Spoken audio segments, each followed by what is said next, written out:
I don't think my biggest problem, I don't think my biggest problem as a producer was talent. It was these 4 habits that quietly slowed my growth. And if you're making beats, I hope these lessons will help you avoid the same mistakes I made. What the fuck do I speak with my eyebrows raised? I don't know how I speak with my eyebrows raised. So, the first mistake I made was waiting for perfection before posting. I waited for every beat to sound perfect before I ever thought of posting them. I used to spend time polishing and then tweaking projects whilst I could have just released them.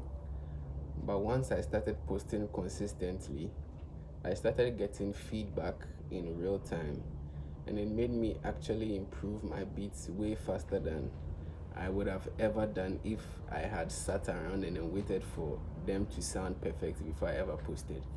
The second mistake I made was thinking better gear would make me better.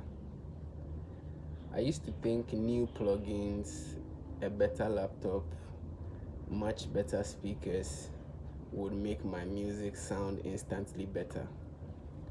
But the truth is, my biggest improvements came from practicing consistently and then mastering the gear I already had. Acquiring new gear to elevate your production skills are a must, but having new gear without the skills to match will only make your beats sound way more terrible than you think they are.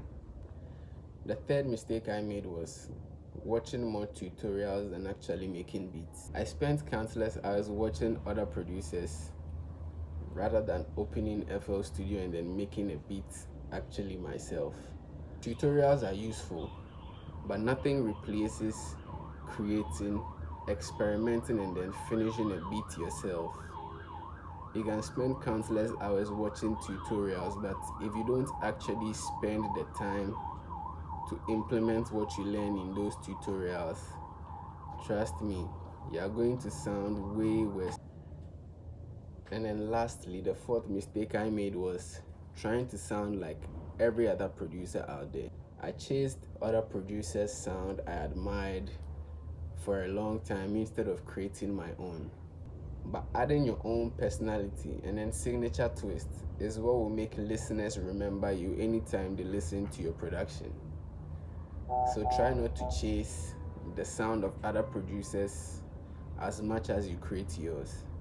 You can learn from them, but try to add your own spin on things to create your own sound. These are the 4 mistakes that slowed my growth the most. Let me know which one you've experienced, and subscribe for more cookups, producer tips, and then behind the scene content. I'll catch you in the next one.